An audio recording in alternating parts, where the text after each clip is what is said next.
you know, now that the record's straight, you know, people can stop their talking now. And I got a lot of respect for the guy, man. And I wish him the best for the future as well. Yeah. Who's next? Who wants to smoke? Who wants to smoke, exactly.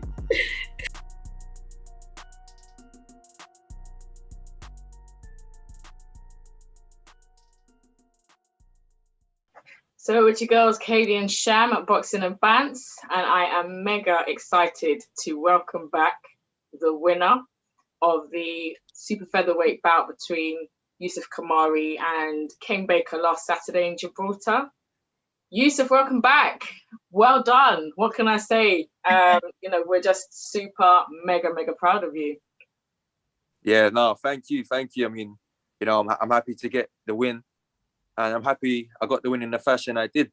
My whole intention of wanting to fight Kane, you know, was to make a statement. Kane is a very durable guy. He's very hard. He's very tough. And he's known for going rounds. Not only is he known for going rounds, he's known for beating prospects as well.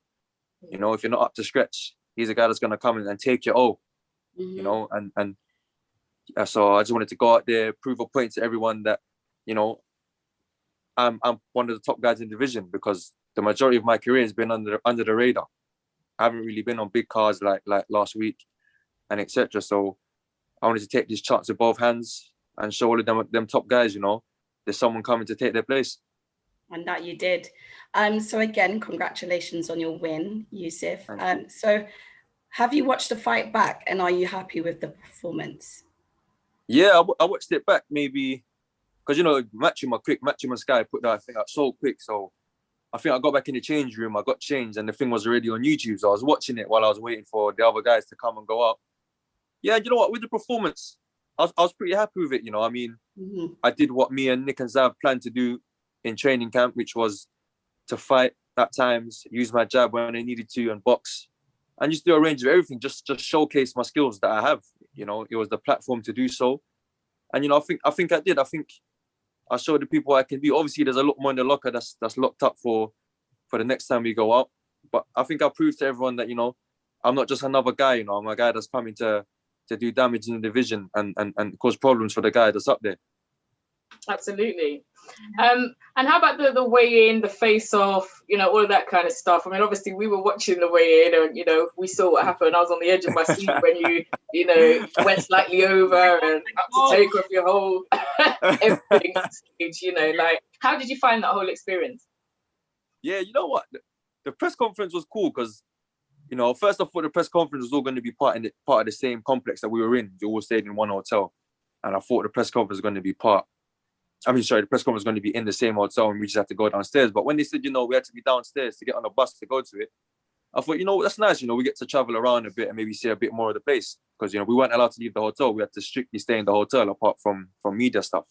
And, you know, they took us to a nice location, like a proper nice location for the press conference. And we had to do the face-off in the middle of a pond. And, you know, it was a funny one because I remember security saying, you know, please don't kick off because one of you lot's going to end up in the pond and they're going to have to jump and carry us out. And them kind of things there. So, yeah, it was a good experience. You know, it was my first time doing a proper live press conference like that.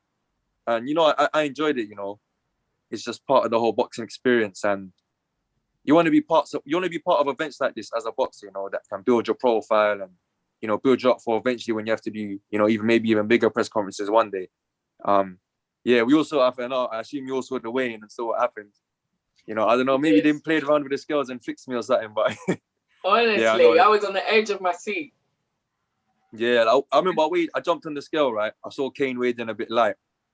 And I remember in the hotel room before I left for the weigh-in, I checked on the scales and I was perfect. So I had nothing to worry about. I said, you know, it was kind of a hot day, so I thought if anything, I'm going to lose some weight on the way in the bus anyway, and I'll be under.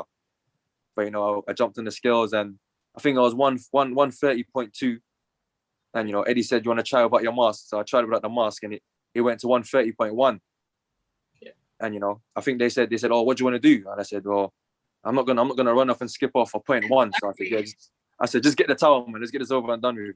So it looked like you didn't realize that you was overweight. Did you realize that when you went on the scales, like you was overweight before Eddie hadn't said anything?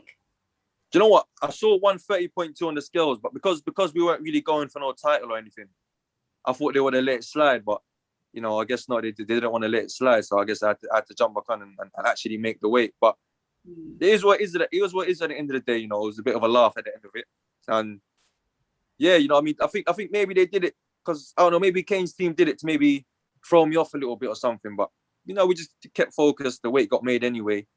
It is what it is. It's just part of boxing, you know. You see Gervonta Davis do stuff like that all the time, and he still don't even make weight, even when he does it. So, Exactly. Do you know what I mean? Yeah. So it seemed as though Kane was the favorite from the build-up until fight night. Throughout the commentary, you know, obviously we was there, we was watching, we was listening. Did it look like that in your eyes? And also, did you feel as though you was the major underdog? You know what? For me myself, I always went in there knowing I was gonna win. Obviously the confidence and everything, but always thought in myself that he was the underdog. But I think because they seen a lot more of Kane opposed to me. You know, Kane's been on 2 or 3 big shows, and he's caused upsets multiple times. Mm-hmm. He's got a winning record.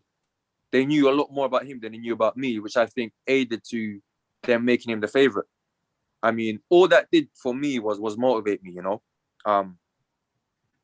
It's something else when you want to prove somebody wrong, you know. The driving me is different when someone says I can't do something or makes me the underdog in something. So all it did is just fire me up on fight week and made me want to just go in there and do some more maximum violence than what I had planned initially. So, but it was good, you know. It was good because me getting the win against someone like Kane, who's got a good reputation, you know, the country love him, and you know he's a good fighter, and he's a good fighter. He's got wins against good guys. He's taking guys' holes. You know, he does a lot for my profile as well. So, you know, I'm happy I got the win and happy I made the statement that I made. Exactly. And obviously, Dillian got his win on Saturday. You know, his amazing win. And I know that a lot of, you know, his fighters were out there with you guys. You know, John Harding Jr., Alan Babbage. What was that like watching Dillian win, you know, over Povetkin at the weekend? And what were your celebrations like? You know what? It felt amazing, you know, because it was a long time coming. It was a long time coming, you know. Dill wanted to put the fight back, wanted to put the record straight, from the moment the first fight finished. Of course. And, you know, the fight kept getting pushed back. And, you know, it must have been frustrating for him because he must have been wanting to get in there. He wanted to get in there from the day the first fight finished. So it was relieving for one. And I think for 2 as well, you know, Zav's putting a lot of work, you know, with those teams, Zav, Shadow and them guys putting a lot of work with Dill. I don't know, I think it's just a big relief for everyone that, you know, they finally got to go and put their record straight. The celebrations were crazy, you know. Social distancing went out the window for a couple of minutes there, and literally, I know I was next to Nick, my coach, and yeah, we just went mad when the ref stopped the fight, man. It was crazy. It was just a big relief, man, because I feel like people were using that loss to talk bad about Dill and talk bad about Zav and the whole team. So, you know, now that the record's straight, you know, people can stop their talking now and just get back to, and then Dill can get back to focus on winning the world title that he deserves. Exactly. So was there any words exchanged between you and Kane, perhaps in the dressing room after the fight? Did you not have a conversation? Or do you know what? Funny enough, me and Kane, it's a funny experience in the bubble because you see each other every day. really? Literally, you see each other every day. We're all in the same hotel. We all go to the same restaurant to eat. So literally walk past him every day. I see him at breakfast, lunch, dinner. And you know, Kane's a cool guy, you know. I mean, there was always respect between us. We actually had a little conversation while we were waiting to come up for the press conference. And, you know, I think he mentioned something about there being drones. And, you know, we just spoke about how massive the event was and how privileged we both were just to be part of such an event. You know, me and Kane, we got on fine. Obviously, as you get closer to the fight, there's a little bit of needle and it starts to creep in the competition and whatnot. But yeah, after the fight, me and him were cool, man. I saw him in the bar restaurant after. We spoke for a little bit. And yeah, I got enough respect for the guy because, you know, he's got an amazing story. You know, he's similar to me. He's come from small hall boxing. And I don't think he had a really big amateur career. You know, and he managed to get himself, you know, some good fights. You know, the nation love him. and he's done really well with his career, and he changed his life around. So, you know, I got a lot of respect for the guy, man, and I wish him the best for the future as well.